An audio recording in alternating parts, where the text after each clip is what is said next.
I might not have much time. She stood in my doorway at 11:30 on a Thursday night, her hands shaking as she held out a manila envelope. I hadn't seen Emily Graves in 3 years, not since we'd both worked that contract job installing commercial HVAC systems across the county. Now she was here, on my porch, her face pale under the dim light. "Emily, what? Don't open it yet," she said, pushing the envelope into my hands. Her fingers were ice cold when they brushed mine. "Just keep it safe. I'll explain soon, I promise." "Explain what? What's going on?" But she was already backing away, her keys already in her hand. "I'm sorry for showing up like this. I didn't know who else." Her voice cracked. She turned and walked quickly to her car. "Emily, wait!" The engine started before I could reach the driveway. I stood there holding the envelope, watching her taillights disappear down the empty street, her words still ringing in my ears. I might not have much time. I didn't sleep that night, kept staring at that envelope on my kitchen table, turning her words over and over in my mind. What did she mean? Time for what? But to understand why she came to me that night, why she chose my door out of all the doors in this town, I need to take you back. My life had become a series of predictable patterns, the kind that could put you to sleep if you thought about them too hard. I woke up every morning at 6, made coffee in the same chipped mug I'd been using for 5 years, and ate toast standing at the kitchen counter while checking my work schedule on my phone. By 7, I was in my van, driving to whatever house or business needed their heating fixed or their air conditioning serviced. I was good at my work, had been doing HVAC repair for almost a decade now, and in a small town like Millbrook, that meant steady business. The house I lived in had belonged to my Uncle Frank. He'd left it to me when he passed 4 years ago, and I'd moved in without much thought. It was a simple place, 2 bedrooms, 1 bathroom, a kitchen that was functional but outdated, and a living room with wood paneling from the 70s that I'd never bothered to update. The backyard was overgrown, mostly weeds and wild grass that I mowed every few weeks when it got out of hand. There was a small garage where I kept my tools and equipment, and a driveway that was more cracked concrete than anything else. I didn't mind the house. It was quiet. It was mine. It asked nothing of me. Most of my days followed the same rhythm. Morning calls were usually residential, retired couples whose furnaces had given up in the middle of the night, young families whose AC units couldn't keep up with the summer heat. I'd show up, diagnose the problem, fix what needed fixing. The work was methodical, almost meditative. There was something satisfying about taking apart a system that wasn't working and making it run again. It didn't require small talk or pretending to be someone I wasn't, just technical knowledge and steady hands. Lunch was usually a sandwich from the gas station on Route 9, eaten in my van while I checked the afternoon schedule. Sometimes I'd sit in the parking lot and watch people come and go, families on road trips, truck drivers on their routes, teenagers getting snacks after school. I never stayed long, just long enough to eat and rest my back. Afternoons were often commercial jobs, small businesses, medical offices, the occasional restaurant. These took longer, required more troubleshooting, but I preferred them. Less personal interaction. Building managers usually just wanted the job done. They didn't care about making conversation. By 6 or 7, I was home. I'd shower, throw together something simple for dinner, pasta, grilled chicken, frozen vegetables, and eat while half watching whatever was on TV. Most nights I wasn't really paying attention to the screen, just needed the background noise to fill the silence. I'd tried dating apps a couple years back. Spent 3 months swiping, messaging, going on awkward coffee dates with women who seemed nice enough, but with whom I had nothing to say after the first 20 minutes. The conversations always felt forced, like we were both reading from scripts we'd memorized. They'd ask what I did for fun, and I'd realize I didn't really have an answer. Work, TV, sleep, repeat. After a while, I deleted the apps. It wasn't that I was opposed to meeting someone. I just couldn't muster the energy to keep pretending I was more interesting than I actually was. My social life, such as it was, consisted of brief exchanges with clients and the guys at the gas station who knew my regular order. There was Tom, who worked the morning shift and always asked about the weather like it was the most important topic in the world. There was Marie, the older woman who ran the diner on Main Street and who'd occasionally ask if I was seeing anyone special, with a knowing smile that made me want to disappear into the floor. I wasn't unhappy exactly. I just accepted that this was how life was going to be. Some people got the big love stories, the adventures, the moments that made life feel significant. I got steady work, a roof over my head, and enough money to pay my bills with a little left over. It was fine. It was enough. Or at least, I'd convinced myself it was. The thing about living alone for years is that you forget what it feels like to be known by someone. You forget that there's a difference between existing and actually living. You get used to the silence, to the empty rooms, to the absence of anyone who notices if you're tired or stressed or just going through the motions. I'd stopped expecting anything to change. Most evenings after dinner, I'd sit on the back porch for a while before it got too dark or too cold. There was an old metal chair out there that creaked when you sat in it, and I'd drink a beer slowly, listening to the distant sounds of the neighborhood, dogs barking, cars passing on the next street over, the occasional laughter from someone's backyard gathering. I'd think about my uncle sometimes. Frank had lived in this house for 30 years, most of them alone after his wife died. I wondered if he'd felt the same way I did now. Not sad, not lonely exactly, just neutral. Like life was something that happened around you rather than to you. There were moments, brief and fleeting, when I'd feel a pang of something I couldn't quite name, a restlessness, a sense that I was waiting for something without knowing what it was. But those moments passed quickly, swallowed up by the familiar routine. Weekends were the hardest. Too much unstructured time. I'd sleep late, waste hours scrolling through my phone, maybe drive to the hardware store for supplies I didn't really need just to have something to do. Sometimes I'd work on small projects around the house, fixing a leaky faucet, replacing a light fixture, just to keep my hands busy. Sundays were the worst. By Sunday evening, there was a heaviness in my chest that I couldn't shake. The weight of another week ahead, identical to the last one. The knowledge that nothing was going to change because I wasn't doing anything to change it. But change required effort. It required hope. And I'd run out of both a long time ago. I told myself I was fine with it. Told myself that peace and excitement were mutually exclusive, that you couldn't have both. I'd chosen peace, chosen simplicity, chosen a life that didn't ask too much of me. And then, on a Thursday night in October, Emily Graves knocked on my door and said 5 words that would unravel everything. I might not have much time. Before I tell you what happened next, do me a favor. Drop a comment and let me know where you're listening from. I love hearing from you all, and if you're finding this worthwhile, hit that like button and subscribe. It really helps me keep bringing you these stories. Now let me tell you what changed everything. I spent that entire night staring at the envelope. It sat on my kitchen table under the dim overhead light, plain manila, no markings except my name written in her handwriting across the front. Just David, nothing else. I must have picked it up a dozen times, felt the weight of whatever was inside, papers, maybe a letter, and set it back down. Don't open it yet. Her voice kept replaying in my head, the way it had cracked on those last words before she'd driven away, the cold touch of her fingers when she'd pressed the envelope into my hands. I'd known Emily Graves for exactly 4 months, 3 years ago.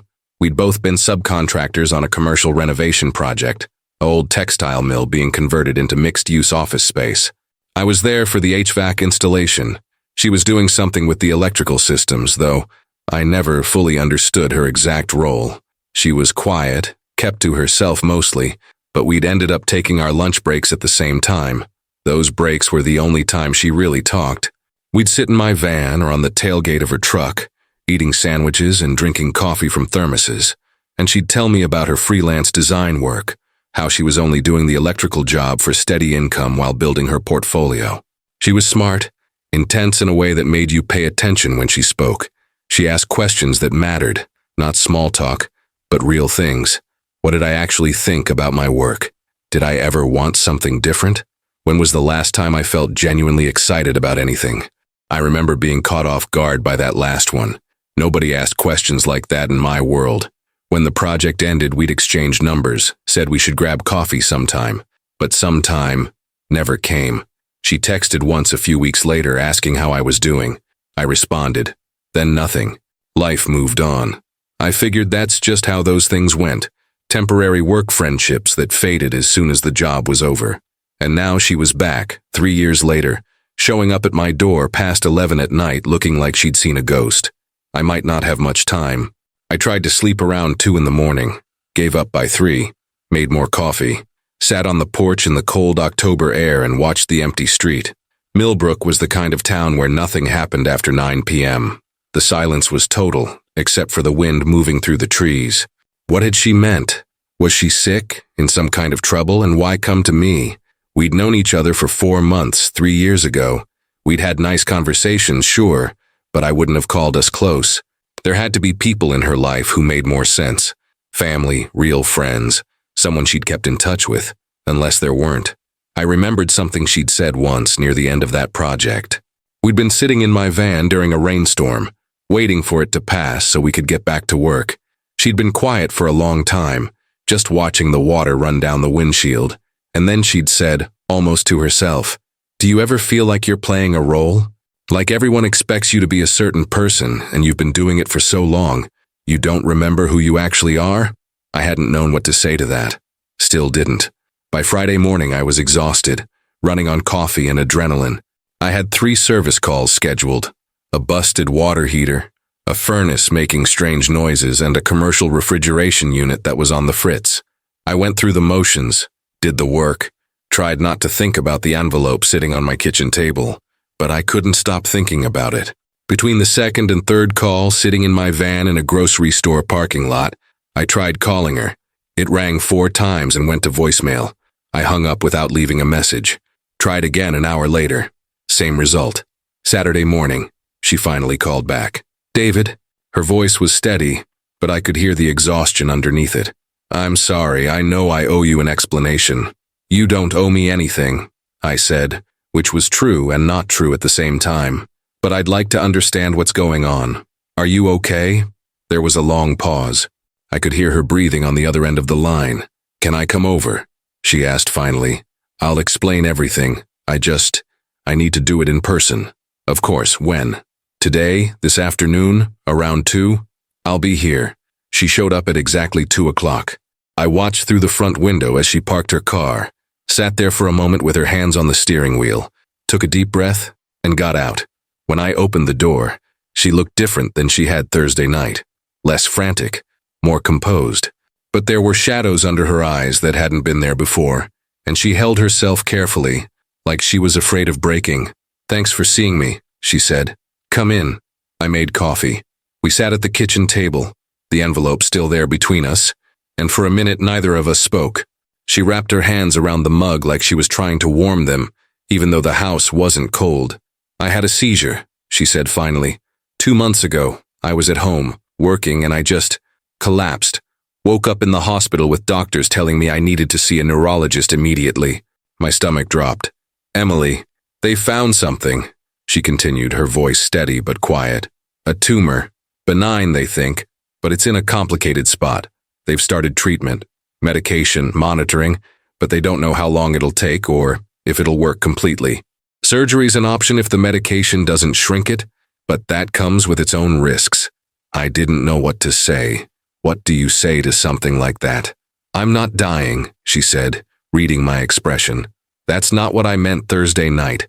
I just meant..." She stopped, closed her eyes for a moment. "I meant I might not have as much time as I thought I did. Time to do the things I've been putting off. Time to stop living the way everyone expects me to and start living the way I actually want to." "And the envelope?" She looked at it, then back at me. "A letter in case things don't go the way I hope.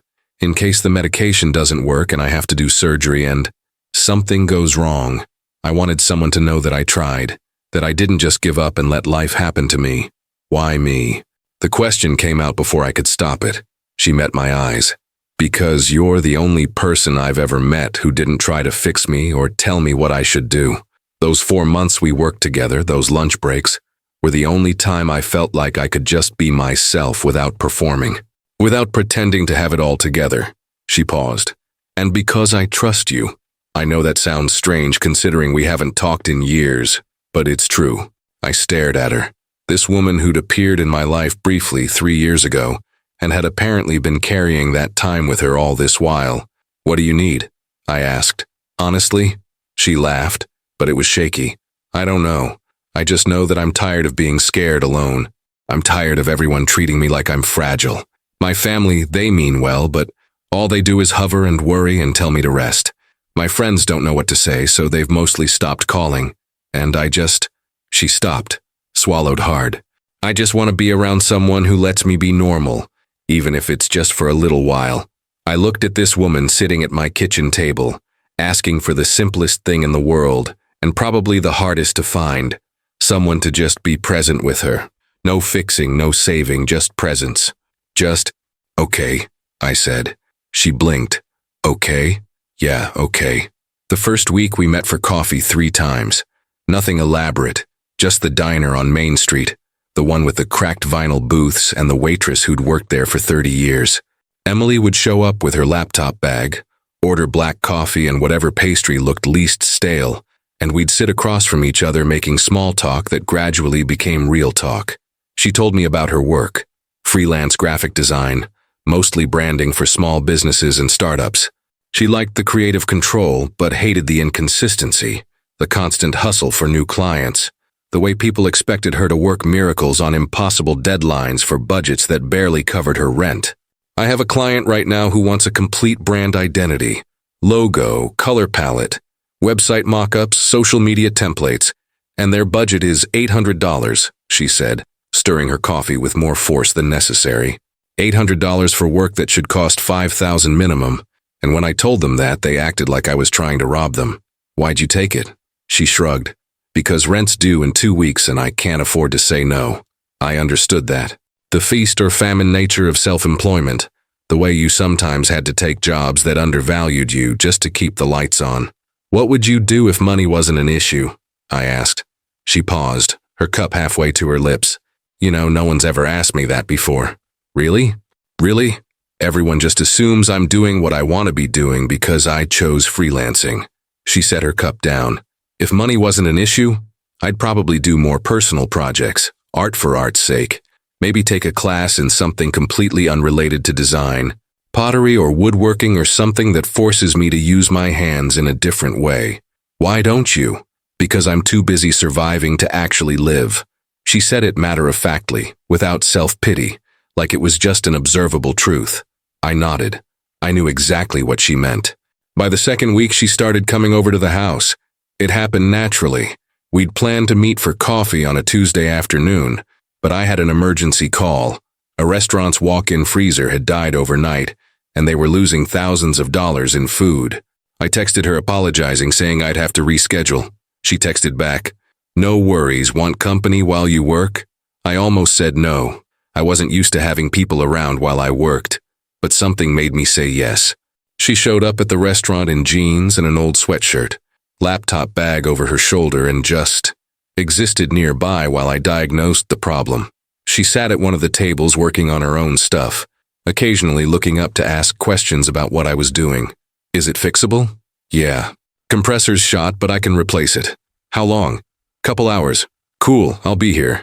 And she was. She worked on her designs, took a phone call with a client, ate lunch from the leftover pastries the restaurant owner gave us as thanks. When I finished the job, she helped me carry tools back to the van.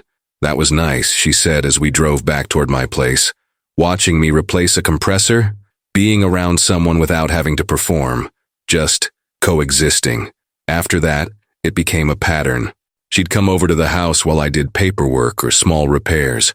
She'd work on her laptop at the kitchen table, and I'd be in the garage organizing tools or fixing something that had broken around the house. Sometimes we'd talk. Sometimes we'd work in comfortable silence for hours. The third week, we started cooking together.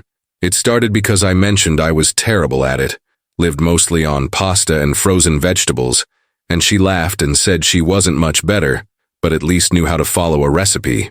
"Come on," she said one evening when she was over. "Let's make something that isn't depressing." We made chicken stir-fry from a recipe she found online. It was messy and chaotic, too much soy sauce, vegetables cut in uneven pieces, but it tasted better than anything I'd made myself in months. We ate at the kitchen table, and she told me more about her family. Her parents lived 2 hours away. She had a younger sister who was married with 2 kids, the kind of picture-perfect life their parents approved of. Emily had always been the complicated one, the one who chose art over something practical, who moved away instead of staying close to family, who never quite fit the mold they'd tried to press her into. When I told them about the tumor, The first thing my mom said was, "Maybe this is a sign you need to slow down and reevaluate your choices." Emily's laugh was bitter, like I got sick because I wasn't living the right way. That's horrible. That's family. She pushed food around her plate. They mean well, they've always treated me like I was making mistakes they needed to fix. And now that I'm actually dealing with something serious, it's like they've been vindicated, like they finally have proof that I should have listened to them all along. Do they know you're spending time with me? No, and I'd like to keep it that way for now. If they knew, they'd find a way to make it about them, about how I should be leaning on family, not strangers. We're not strangers, I said. She looked at me, something soft in her expression. No, I guess we're not. By the 4th week, we'd established a routine. She'd come over most evenings after I finished work. Sometimes we'd cook, sometimes we'd order takeout. We'd eat together, then migrate to the living room. I'd put on a movie or a show, usually something neither of us had to think too hard about, and we'd watch in companionable silence. She liked to sit curled up in the corner of the couch, a blanket wrapped around her shoulders. I'd notice her shivering sometimes, even when the house was warm, so I started keeping the thermostat a few degrees higher than I normally would. She never mentioned it, but I caught her small smile the first time she realized what I'd done. One night, during a particularly bad thriller that we'd both stopped paying attention to, she said out of nowhere, "I was in a relationship for 4 years, ended about 6 months before the tumor thing." I muted the TV. What happened? He was fine. That's the worst part. He wasn't abusive or cruel or anything dramatic. He was just fine, safe, predictable, the kind of guy my parents loved. She pulled the blanket tighter, but I was so unhappy, and I kept thinking it would get better, that I just needed to try harder or appreciate what I had. Then one day I woke up and realized I'd spent 4 years pretending to be someone I wasn't just to keep the peace. "So you left?" So I left, and everyone acted like I was insane. "He's such a good guy," they said. "You'll never find anyone better. Like happiness is supposed to be about settling for good enough. Do you regret it?"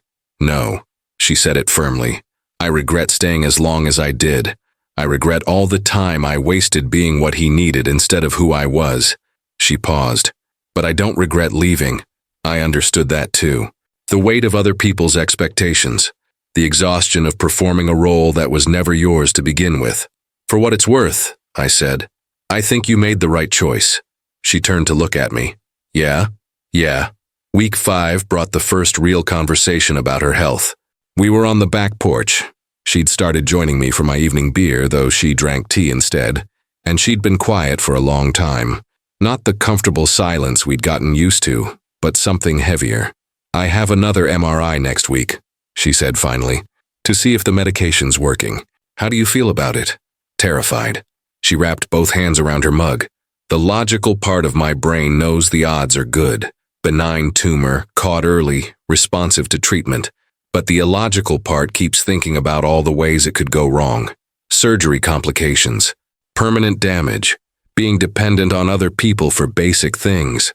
That's not irrational, that's just fear, it's normal. I hate being afraid. Her voice cracked slightly. I hate that this thing in my head gets to control so much of my life. I hate that I can't just will it away or work harder or think positive thoughts and make it disappear. I hate feeling helpless. I didn't have any words of wisdom, didn't have any platitudes about things happening for a reason or being strong. I just sat there with her, 2 people on a porch dealing with the fundamental unfairness of bodies that betray you. "Do you want me to come with you?" I asked. "To the MRI?" She looked at me like I'd offered her something precious. "You'd do that?" "Of course. It's at 7 in the morning, and it's an hour drive to the imaging center. I'll pick you up at 5:30. Her eyes filled with tears, but she blinked them back. "Thank you." The MRI was on a Wednesday. I picked her up in the dark, both of us quiet and half awake. She'd brought coffee in a thermos and poured me a cup as I drove. The roads were empty, just us and the occasional truck making early morning deliveries. At the imaging center, I sat in the waiting room while they took her back. 45 minutes of fluorescent lights and old magazines, and the constant hum of medical equipment somewhere in the building. When she came out, she looked exhausted. "How was it?" "Loud. Claustrophobic. I'll have the results in a few days." We stopped for breakfast at a diner halfway home. She ordered pancakes but barely touched them. just pushed them around her plate while staring out the window. "I used to think I was brave," she said. "I left a relationship everyone told me was perfect. I chose a career that terrified my parents. I moved away from everything familiar. I thought that meant I was strong." She finally looked at me. "But this is different. This isn't a choice. This is just waiting to see if my own body is going to cooperate." "You're still brave," I said. "How?" "Because you're still here, still showing up, still living even when you're scared." I reached across the table, squeezed her hand briefly. "That's braver than any choice you could make." She held onto my hand for a moment longer than necessary before letting go. The results came back on Friday. She called me from her car, parked outside the doctor's office. I could hear the tears in her voice before she spoke. "It's shrinking," she said. "Not gone, but smaller. The medication's working." Relief hit me like a physical thing. "Emily, that's incredible." I know it is. "But David, Her voice broke. "I'm so tired of being strong about this. I'm so tired of everyone telling me it's good news and I should be grateful and I should stay positive. I am grateful. But I'm also exhausted and scared and I just want to fall apart for 5 minutes without everyone panicking." "Then fall apart," I said. "I'm not going anywhere." And she did. I stayed on the phone with her while she cried in her car outside a medical building, not trying to fix anything or make it better, just being present on the other end of the line.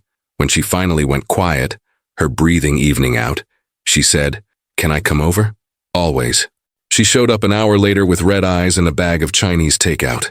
"I didn't feel like cooking," she said. We ate on the couch, containers spread across the coffee table, watching some cooking competition show neither of us cared about. She fell asleep halfway through, her head tilted against the back of the couch, and I let her sleep. Turned off the TV, draped the blanket over her, and just sat there in the quiet house while she rested. When she woke up around 9, disoriented and apologetic, I told her it was fine. "You looked like you needed it." She smiled, but it was tired. "I should go. You probably have work tomorrow." "I do, but you don't have to leave if you don't want to." She hesitated. "I don't want to overstay my welcome." "You're not." So she stayed. We talked until almost midnight, about nothing important, just stories from our lives, memories from before everything got complicated. She told me about learning to ride a bike and breaking her arm on the first attempt. I told her about the time I'd accidentally flooded my uncle's basement trying to fix the water heater myself. Normal stories, normal moments. The kind of thing you share with someone when you're not trying to impress them or be anything other than yourself. When she finally left, standing on my porch in the cold night air, she hugged me.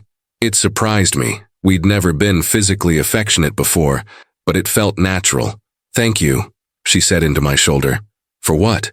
"For letting me just be a person. Not a patient or a problem or someone who needs to be fixed. Just a person." I hugged her back. "That's all you've ever been." Week 6, things shifted slightly. Not dramatically, but enough that I noticed. She started leaving things at my house. A phone charger, a sweater, a book she was reading. Small things that suggested she felt comfortable here, that this place was becoming partially hers. I didn't mind. Actually found myself looking forward to the evenings when she'd show up. The way the house felt less empty with her in it. We developed small rituals. She'd make the coffee in the morning if she'd stayed late the night before. I'd adjust the thermostat before she arrived. We'd cook together on weekends, trying new recipes with varying degrees of success. Wednesday nights became movie nights. Her choice one week, mine the next. She met me at job sites sometimes, bringing lunch or just wanting to get out of her apartment. I met her once at a coffee shop where she was meeting a client, sat at a nearby table pretending to read while she negotiated a contract. Afterwards, she told me it helped having someone there, even if we weren't directly interacting. "Like a safety net," she said. "Is that what I am?" She thought about it. "No, more like solid ground. Something stable when everything else feels uncertain." I didn't know what to say to that. Didn't know how to tell her that she'd become the same thing for me. The one part of my life that felt real and present, instead of just going through motions. By week 7, her family had started to notice. Her sister called one evening while Emily was at my place. I was in the kitchen cleaning up from dinner while Emily talked on the phone in the living room. I tried not to eavesdrop, but the house wasn't that big. "I'm fine, Sarah." "Yes, I'm taking my medication. Yes, I'm resting. No, I don't need you to come check on me. A pause. I'm not alone all the time. I have friends. Another pause longer. It's none of your business who I'm spending time with. I'm 32 years old. I don't need to report my social calendar to you. When she came back to the kitchen, she looked drained. Everything okay? My sister thinks I'm isolating myself. Apparently spending time with one person instead of a crowd means I'm being unhealthy. She leaned against the counter. She wants to visit, wants to check in and make sure I'm okay. Which really means she wants to judge my life choices and report back to our parents. Do you want her to visit? No. But if I say no, she'll tell everyone I'm pushing family away and they'll stage some kind of intervention. She rubbed her temples. God, I'm so tired of being managed. Then don't be. She looked at me. What? You're an adult. You get to decide who you spend time with and when. If you don't want her to visit, tell her no. It's not that simple. Why not? She opened her mouth, closed it, opened it again. Because I've spent my entire life trying to keep the peace, trying not to be too much trouble, trying to be the daughter and sister they need instead of disappointing them. And how's that working out for you? It was a little harsh, but she needed to hear it. She stared at me for a long moment, and then she laughed. Actually laughed, sharp and surprised. Terribly. It's working out terribly. So maybe try something different. She told her sister no. Told her parents she was doing fine and didn't need them hovering.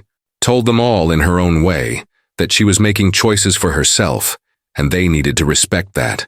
They didn't take it well. Her phone blew up with concerned texts and calls. Her mother left a voicemail asking if Emily was thinking clearly, given the stress of her health situation. Her sister sent a long message about how families should support each other in difficult times. Emily turned off her phone and spent the evening at my place, visibly shaking from the adrenaline of confrontation. Did I do the right thing? She asked. Do you feel better or worse? Better. Scared, but better. Then yes. We didn't do anything special that night. Just sat together in the quiet, the world at a distance, and let her nerves settle. She fell asleep on the couch again, and again I let her sleep, covered her with the blanket, and sat nearby reading while she rested. When she woke up a few hours later, the first thing she said was, I don't know what I did to deserve you in my life, but I'm really glad you're here. I didn't know what I'd done to deserve her either. This woman who'd shown up in my static life and made me remember what it felt like to be present, to be needed, to matter to someone. I'm glad too, I said, and I meant it more than I'd meant anything in a long time. The explosion happened on a Sunday afternoon. Emily and I were at the hardware store picking up supplies for a project. She wanted to build a small bookshelf for her apartment, something to do with her hands that wasn't work-related, when her phone rang. She looked at the screen and her whole body tensed. It's my mom. You don't have to answer. But she did anyway. Stepped outside while I paid for the lumber and screws, and when I found her in the parking lot 5 minutes later, her face was pale and her hands were shaking. She's coming here, Emily said. Today. She's already on the road. What? Why? Sarah told her I was acting strange, that I'd cut them off and was spending all my time with some man they'd never met. Mom decided she needed to come check on me immediately. Emily pressed her palms against her eyes. She'll be here in 2 hours. Her mother arrived exactly when she said she would. I'd dropped Emily off at her apartment, offered to stay, but she'd said no, said this was something she needed to face alone. But an hour later she called me, voice tight with stress. Can you come over, please? It's not going well. I was there in 10 minutes. Emily's apartment was small, a one-bedroom on the second floor of an older building. When I knocked, Emily answered immediately, relief clear on her face. Behind her, I could see an older woman standing in the living room, arms crossed, expression hard. Mom, this is David. David, this is my mother, Patricia. Patricia Graves looked at me like I was something she'd found on the bottom of her shoe. She was tall, well-dressed, the kind of woman who radiated controlled disapproval. So you're the reason my daughter has been avoiding her family. Mom, we've been worried sick, Emily. You stop returning calls, you tell your sister not to visit, and meanwhile you're spending all your time with a stranger. Someone we know nothing about. He's not a stranger, Emily said, her voice strained. And I haven't been avoiding family. I've been setting boundaries. Boundaries. Patricia said it like it was a dirty word. You have a serious medical condition and you're pushing away the people who care about you most. That's not healthy, Emily. That's concerning. I stood there awkwardly, not sure if I should leave or stay. Emily's hand found mine, held on tight. David has been there for me in ways you haven't, Emily said quietly. He doesn't treat me like I'm broken or incapable. He doesn't tell me what I should be doing or feeling. He's just present. That's what I need right now. Patricia's expression hardened. And what exactly are his intentions? What does he want from you? Excuse me? You're vulnerable right now, Emily. You're not thinking clearly. This man, she gestured at me dismissively, swoops in when you're at your lowest, isolates you from your family, and you think that's concern? That's care? That's manipulation. Mrs. Graves, I started, but Emily cut me off. Stop. Just stop. Her voice was shaking now, but with anger, not fear. You don't know him. You don't know anything about what I need or what's been helping me. You show up here, uninvited, and immediately assume the worst about someone who's been nothing but kind to me. I'm your mother. I know you better than anyone. No. Emily's grip on my hand tightened. You know who you want me to be. You've never known who I actually am. The silence that followed was devastating. Patricia's face shifted through several emotions: shock, hurt, and finally cold anger. I see, she said icily. I drive 2 hours because I'm worried about my daughter, and this is the reception I get. Accused of not knowing you. Watching you defend a man I just met over your own family. She picked up her purse. When you come to your senses, Emily, when this all falls apart the way these things always do, don't expect me to pick up the pieces. She left without another word, the door slamming behind her. Emily stood frozen for a moment, then collapsed onto the couch, her whole body shaking. I sat beside her, and she immediately curled into me, silent tears soaking into my shirt. I can't believe I just did that, she whispered. You stood up for yourself. That took courage. It took stupidity. She's going to tell everyone. My whole family is going to think I've lost my mind. She pulled back, wiping her eyes. Maybe I have. Maybe she's right, and I'm not thinking clearly and I'm making terrible decisions. Do you really believe that? I don't know what I believe anymore. She stood up, started pacing. What if she's right about you? What if you're just here because I'm vulnerable, and once I'm better you'll leave and I'll have destroyed my relationship with my family for nothing? The words stung more than I expected them to. Is that what you think? That I'm taking advantage of you? No, I don't know. I'm confused and scared, and I don't know what's real anymore. She was spiraling. I could see it happening. Maybe I should call her back, apologize. Tell her she's right, and I'll stop seeing you and focus on getting better and… Emily. I stood up, kept my voice calm. Look at me. She stopped pacing, met my eyes. I'm not here because you're vulnerable. I'm not here because I want something from you. I'm here because I like who you are, because you make my life better just by being in it. Because for the first time in years, I feel like I'm actually living instead of just existing. I paused. But if you want me to leave, if you need space to figure things out, I will. No guilt, no pressure. Just say the word. She stared at me for a long moment, tears still streaming down her face. I don't want you to leave. Then I'm not going anywhere. But the damage was done. Over the next few days, Emily's phone was constant with messages from family members. Her sister called repeatedly, leaving voicemails about how worried everyone was. Her father sent a text saying he was disappointed in how she'd spoken to her mother. Her aunt, someone Emily barely talked to, sent a message about the importance of family during difficult times. The pressure was relentless. Emily tried to ignore it, but I could see it wearing on her. She was distracted, anxious, checking her phone compulsively even though each message just made things worse. She wasn't sleeping well. She'd lost weight. The stress was visible in every line of her body. Maybe you should talk to them, I suggested one evening. We were at my place, but she'd barely touched her dinner.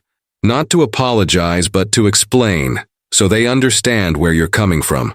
They won't understand. They never do. She pushed food around her plate. To them, family is everything, and I just chose an outsider over them. That's unforgivable. You didn't choose me over them. You chose yourself. They don't see it that way. Things got worse when her cousin got involved. Marcus Graves was a corporate lawyer, the golden child of the extended family, and apparently he'd been designated to talk sense into Emily. He showed up at her apartment on a Wednesday evening, unannounced, and called me 20 minutes later. "He wants to meet you," she said, sounding exhausted. "Says he needs to assess the situation before making any recommendations to the family." "Recommendations?" "About whether I'm competent to make my own decisions, whether they need to get more involved in my medical care." Her voice cracked. "David, they're talking about taking away my autonomy, claiming I'm not in a stable mental state to be making choices about my treatment or my life." My stomach turned. Can they do that? Marcus seems to think so. Or at least he's threatening it to scare me into falling in line. What do you want to do? I want to tell him to go to hell, but I'm terrified of what happens if I do. I met Marcus Graves at a coffee shop downtown the next day. He was exactly what I expected. Expensive suit, practiced smile, the kind of confidence that comes from always being the smartest person in the room. We sat across from each other, and he studied me like I was a specimen under a microscope. "David, thanks for meeting with me." His tone was pleasant but cold. "I wanted to have a conversation about my cousin." "Okay.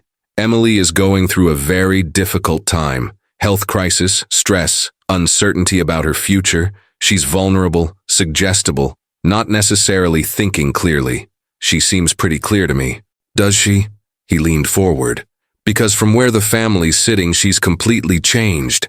Cutting off contact, making impulsive decisions, trusting someone she barely knows over people who've been in her life for decades." He paused. "That's concerning behavior. The kind of behavior that suggests someone might need more support than they're getting. She's getting plenty of support. From you." He said it with barely concealed skepticism. "And what exactly do you offer? What are your credentials? What makes you qualified to be the primary person in her life during a medical crisis?" "I'm not trying to be qualified. I'm just trying to be present." "Present." He smiled, but there was no warmth in it. "Let me be direct, David. The family is concerned that you're taking advantage of Emily's situation, that you've positioned yourself as some kind of savior figure while she's at her most vulnerable, and they're prepared to take action if they believe she's being manipulated or exploited." "What kind of action?" "Legal action, if necessary. Emily is on medication that can affect cognitive function. She's under significant stress. If the family believes someone is exerting undue influence over her medical decisions or financial affairs, they have options." It was a threat. Barely veiled, but a threat nonetheless. "Emily is an adult," I said carefully. "She's not being manipulated. She's making her own choices. Choices that conveniently benefit you." He sat back. "Here's what's going to happen. You're going to step back. Give Emily space to reconnect with her family, to focus on her treatment without distractions. If you care about her at all, you'll recognize that what she needs right now is stability and family support, not whatever this is. And if I don't, then the family will be forced to take more direct measures to ensure Emily's well-being." He stood up. "Think about it, David.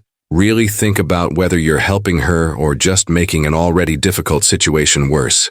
He left me sitting there, his coffee untouched, the threat hanging in the air. I told Emily about the meeting that evening, watched her face go from shocked to angry to devastated. "They can't do this," she said. "They can't just threaten to take away my agency because they don't like my choices.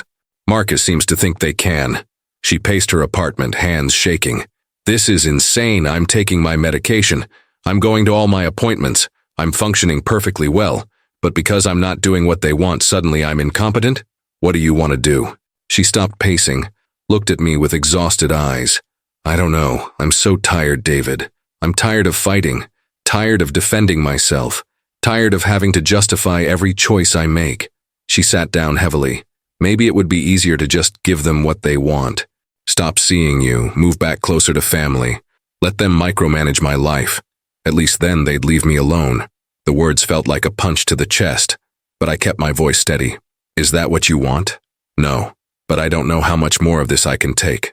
The final blow came that weekend.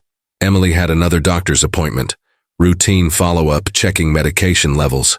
Her mother showed up at the medical center, just appeared in the waiting room, sat down next to Emily and started talking. Emily called me afterward, barely coherent. She told the doctor she was concerned about my mental state, that I'd been acting erratically, isolating myself. making poor decisions. She asked if the medication could be affecting my judgment. Emily's voice was shaking so hard I could barely understand her. The doctor said he'd note her concerns in my file, said we'd monitor the situation. David, they're building a case. They're going to try to prove I'm not competent. Where are you now? My car. Parking lot. I can't go home. Can't face being alone. Come here. Come to my place. Are you sure? Maybe Marcus was right. Maybe I'm just making everything worse by... Emily, come here. She showed up 30 minutes later and completely fell apart. I'd never seen her like this, sobbing so hard she could barely breathe, her whole body shaking. I held her on the couch while she cried. Didn't try to say anything comforting because there was nothing comforting to say.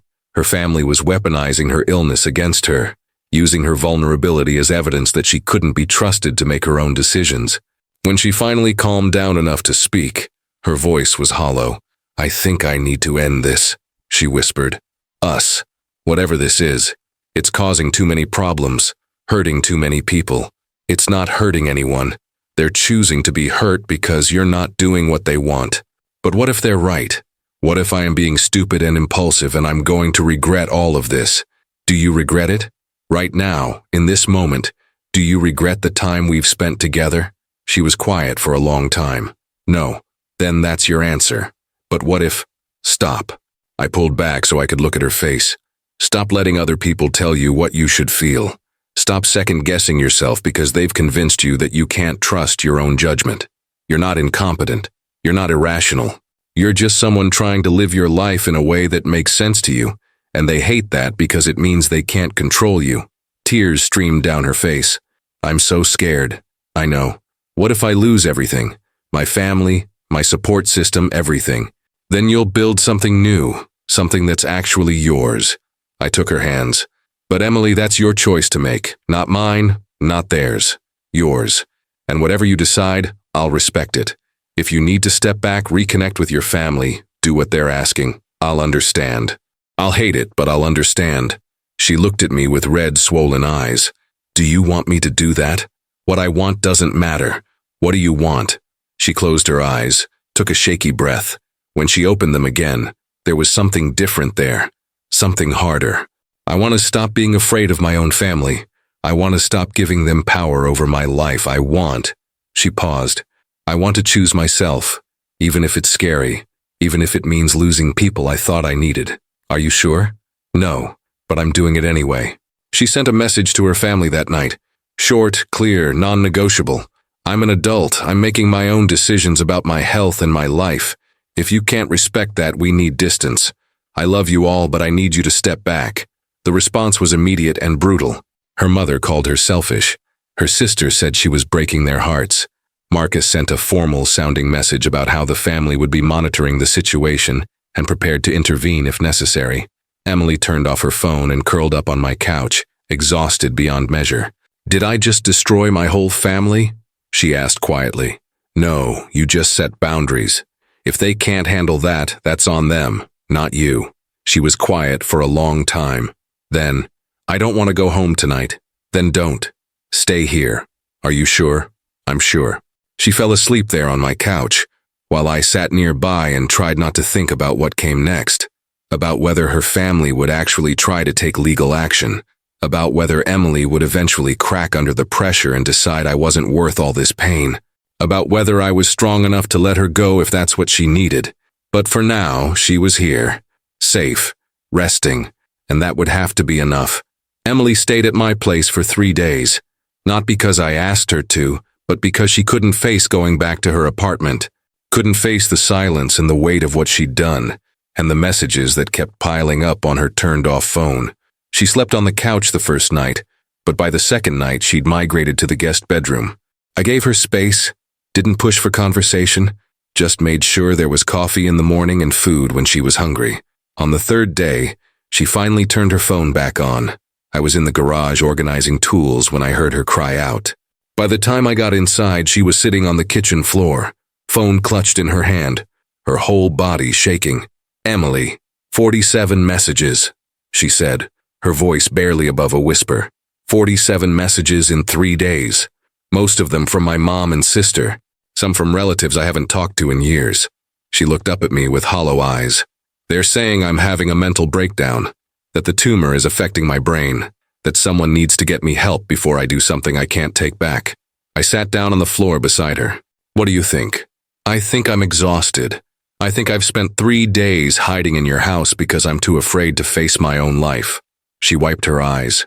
I think maybe they're right. Maybe I am losing it. You're not losing it. You're dealing with an impossible situation. How do you know? She turned to me. How do you know I'm not just falling apart, making terrible decisions because I'm scared and sick and not thinking straight? Because I've spent 2 months with you. I've seen you work, make decisions, handle stress. You're one of the most clear-headed people I know. I paused. Being overwhelmed doesn't mean you're incompetent. It means you're human. She stared at her phone, scrolling through message after message. I could see the pain on her face with each one she read. They want me to come home, she said finally. To the family house. Stay there while I finish treatment. Let them take care of me. She looked at me. Maybe I should. Maybe that's the mature thing to do. Accept their help. Repair the relationship. Stop fighting. Is that what you want? I don't know what I want anymore. Her voice cracked. I'm so tired of fighting, David. So tired of having to defend every choice. Maybe it would be easier to just surrender. Easier isn't always better. But what if I'm wrong? What if I'm choosing the hard path for no reason? What if I'm throwing away my family for what? For someone I've known for 2 months? The words hurt, but I understood them. She was scared, questioning everything, and I couldn't blame her. You're not choosing me over them, I said quietly. You're choosing yourself. I'm just someone who happens to support that choice. I stood up, offered her my hand. But Emily, if you need to go back to them, if that's what feels right, I won't stop you. I won't even be upset. I'll just want you to be okay. She took my hand, let me pull her up. We stood there in my kitchen, her phone still clutched in her other hand, both of us knowing we were at a crossroads. I need to think, she said. I need to actually think about what I want, not just react to everyone else's demands. Okay. Can I stay one more night? You can stay as long as you need. She spent that afternoon in the guest bedroom with the door closed. I heard her on the phone a few times, couldn't make out the words, but the tone was serious, deliberate. When she finally emerged around dinner time, she looked drained but more settled. I talked to my sister, she said, sitting at the kitchen table while I cooked. Really talked, not just argued. Told her everything, about the diagnosis, the treatment, how scared I've been, how suffocated I've felt by everyone's concern. How did she respond? Better than I expected. She apologized for some things, explained that they've all been terrified of losing me and didn't know how else to show it except by trying to control the situation. Emily watched me chop vegetables, but she also said Mom won't back down, that she genuinely believes you're taking advantage of me and that I need to be protected from myself. What did you say? I told her that's not her decision to make, that I'm grateful for the concern, but I need them to trust me. She paused. She said she'd try to talk to Mom, but she couldn't make any promises. We were quiet for a while, just the sound of cooking filling the space. I also called my doctor, Emily said, asked him directly about my mental competence, about whether the medication or the tumor could be affecting my judgment. My hand stilled on the knife. What did he say? He said my cognitive function is completely normal, that stress and anxiety are expected given the situation, but there's no medical reason to question my decision-making ability. She smiled, but it was sad. He also said he'd note in my file that I'm of sound mind and fully capable of making my own medical and life decisions. In case anyone tries to challenge that legally. Relief flooded through me. That's good. That's really good. Yeah. She was quiet for another moment. David, can I ask you something? Anything. Why are you doing this? Why are you putting up with all this drama and family chaos and potential legal threats? You could have walked away a dozen times by now. Most people would have. I turned off the stove, faced her fully. Because you make my life better. Because before you showed up at my door 2 months ago, I was just going through the motions. I wasn't unhappy, but I wasn't really living either. I was just existing. I moved to sit across from her. And then you came back into my life and suddenly everything felt more real, more present. You reminded me what it feels like to actually care about something beyond just getting through the day. Her eyes filled with tears. But what if this all falls apart? What if the treatment stops working or my family succeeds in pushing us apart? or I turn out to be too much trouble. Then we deal with it. Together if you want. Separately if that's what you need. I reached across the table, took her hand. Emily, I'm not here because I think this is going to be easy or perfect or problem-free. I'm here because even with all the complications, being around you is the best part of my day, and unless you tell me to leave, I'm not going anywhere. She held onto my hand like it was the only solid thing in her world. I'm scared. I know.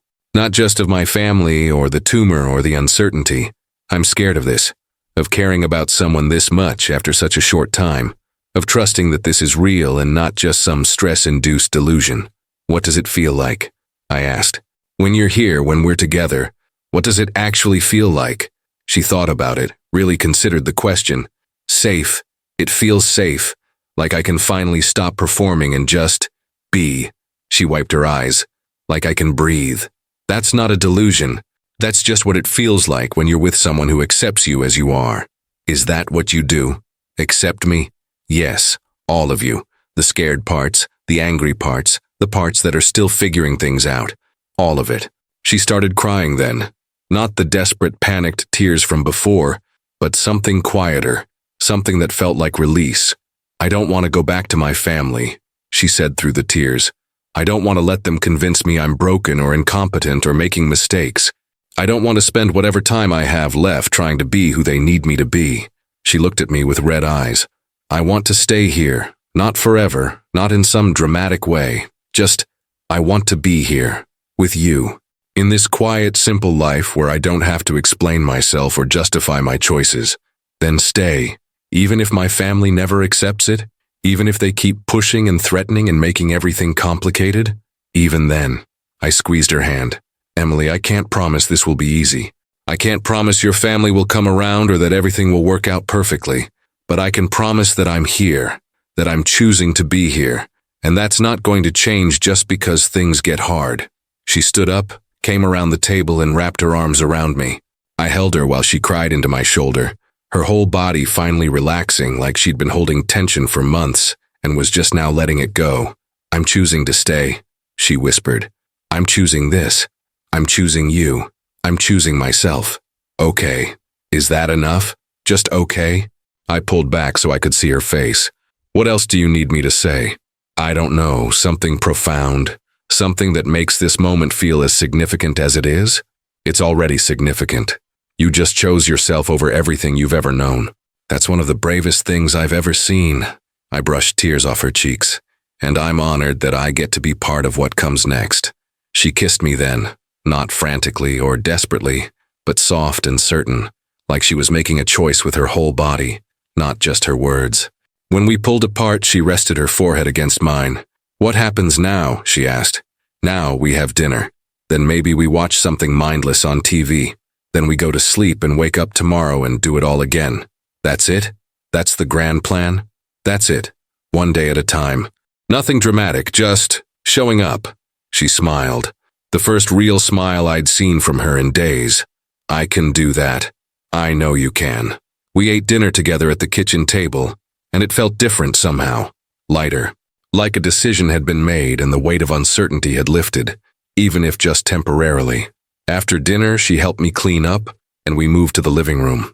She curled up in her usual spot on the couch, but this time when I sat down, she immediately shifted closer, leaning against me in a way she never had before. Is this okay? She asked. More than okay. We put on some documentary neither of us cared about, and just sat there together. Her head on my shoulder, my arm around her, the TV providing background noise while we existed in the same space. Thank you, she said after a while. For what? For not giving up on me, for not getting tired of all the chaos and deciding it wasn't worth it. She tilted her head to look up at me, for seeing me, really seeing me. Not the version my family wants or the version I've tried to be for other people. Just me. That's the only version I've ever wanted to see. She settled back against me, content. I should probably respond to some of those messages tomorrow. Let my family know I'm okay, that I've made my choice, that they need to respect it. We can do that together if you want. We. She repeated the word like she was testing it out. I like that. We. Me too.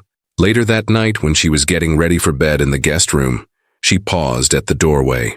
David? Yeah, I know this is complicated and messy and probably not how either of us imagined our lives going, but I need you to know something. She met my eyes. You're not just someone I'm spending time with because I'm scared or lonely or going through a crisis. You're someone I genuinely care about.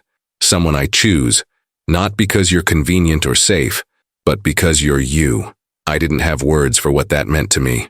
For how long I'd waited to hear someone say they chose me, not out of obligation or convenience, but because they actually wanted me in their life. I choose you too, I said finally, and I'm not going anywhere. She smiled, soft and real. Good night, David. Good night, Emily. She closed the door to the guest room, and I stood there in the hallway for a moment, feeling something I hadn't felt in years. Hope, not the naive kind that assumes everything will work out perfectly, but the steady, grounded kind that says, whatever comes next, we'll face it together. And that was enough. 6 months later, Emily's third follow-up MRI came back clean, not shrinking anymore. Clean. The tumor was gone, or at least so small the imaging couldn't detect it. Her neurologist used words like excellent response and very encouraging, and continue monitoring, but the bottom line was simple. The medication had worked. I was with her when she got the results. Stood in that sterile examination room while the doctor showed us the scans, pointing to where the mass had been, and explaining why he was confident about reducing her medication dosage. Emily held my hand the entire time, squeezing so hard I lost circulation in my fingers, but I didn't say anything. Just let her hold on. When we got back to the car, she sat in the driver's seat without starting the engine, staring at the steering wheel. I'm okay, she said like she was testing the words out. I'm actually okay. You are, I thought. For so long I thought this was going to be the thing that defined the rest of my life, the thing I had to organize everything around. And now it's just something that happened, something I got through. You did more than get through it. You lived through it. That's different. She turned to look at me, eyes bright with tears that weren't quite sad. I couldn't have done it without you. Yes, you could have, but I'm glad you didn't have to. She didn't move in with me officially until month 7. It happened gradually, the way these things do. She'd spend a few nights at my place, then a week, then 2 weeks. Her toothbrush appeared in the bathroom. Her coffee mug claimed a spot in the cabinet. Clothes migrated from her apartment to my closet. Her laptop found a permanent home on the kitchen table. One day I came home from work and found her rearranging the living room furniture. Is this okay? She asked, slightly sheepish. I just thought the couch would get better light over here. It's fine. It's good. I set down my tools. Are you moving in? She paused, a throw pillow in her hands. Do you want me to? I wouldn't have asked if I didn't want to know the answer. She set the pillow down, came over to where I was standing. Most of my stuff is already here. I've only been going back to my apartment to get mail and water my dying plants. It seems silly to keep paying rent on a place I barely use. So, is that a yes? Is it okay if it is? I pulled her close. It's more than okay. She rested her head against my chest. I never thought I'd be the kind of person who moved in with someone after less than a year. But then again, I never thought I'd have a brain tumor or cut off most of my family, or find someone who made quiet Tuesday evenings feel like the most important thing in the world. How do you feel about it? Scared, excited, like I'm finally doing something because I want to, not because I should or because someone expects me to. She pulled back to look at me. Mostly I just feel grateful. For what? For you. For this. For getting a second chance at building a life that's actually mine. Her family situation didn't magically resolve itself. Her mother still called occasionally, conversations that were civil but strained. Emily had learned to set boundaries. Keep calls short. Don't engage with criticism. End the conversation if it became toxic. It wasn't perfect, but it was functional. Her sister Sarah came around eventually. Visited once. Met me properly. Spent an afternoon with Emily where they actually talked instead of argued. She apologized for how things had gone. Said she understood why Emily had needed distance. They weren't as close as they'd been before, but there was a possibility of rebuilding something genuine. Her father sent a card on her birthday with a note that said, I may not understand all your choices, but I'm trying to respect them. Love, Dad.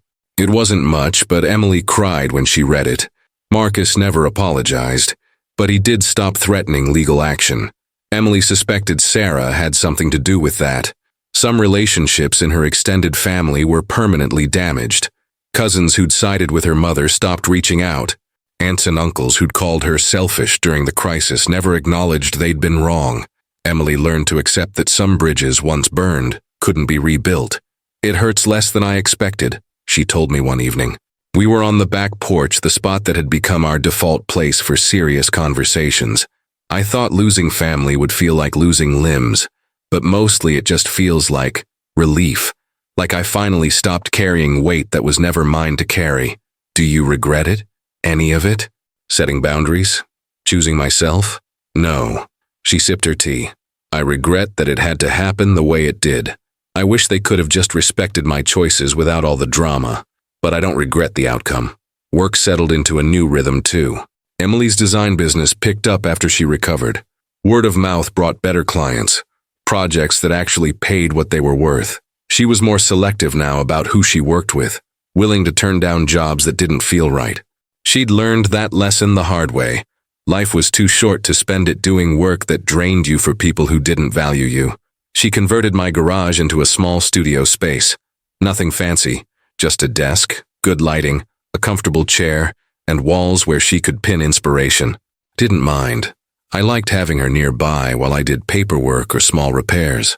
Liked the way we'd work in parallel, occasionally checking in with each other but mostly just existing in the same space. My HVAC business stayed steady. Same clients, same work, but somehow it felt different now. Less like going through motions and more like actual employment. Having someone to come home to changed the weight of the day. We developed routines. Coffee together in the morning before work. Lunch at the diner on Wednesdays.